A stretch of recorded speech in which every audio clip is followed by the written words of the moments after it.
Hi guys, today's video, it's about workout ulit.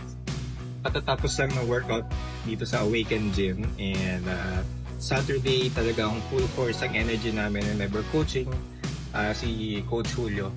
For today, nag-start kami with the hinge lunges.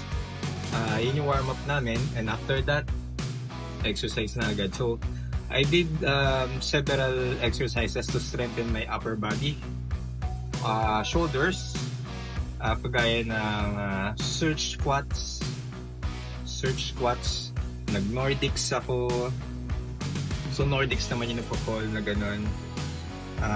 Yung surge squats medyo mahirap kasi dito yung bar ng barbell and then you have to squat hanggang baba and then you push dire-diretso. And then yung Nordic naman, para sa hamstrings and legs, so kailangan bababa kang ganun papunta dun sa mat and total control ang kailangan doon. And then rin ako hammer shoulder press and then dips para naman sa chest din, dips at saka sa triceps, dips ng ganun.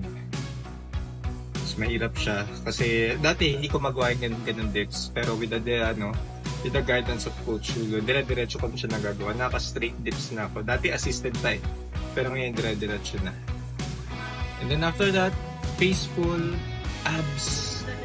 Nag-abs kami, side planks, and then ropes. After that yun, NSDR na. So that's for today's workout. Keep on going guys. May goal tayo. Okay na yung exercise, kaya ng strength. Pero ang problema ko na lang yung build. So diet will play a big role.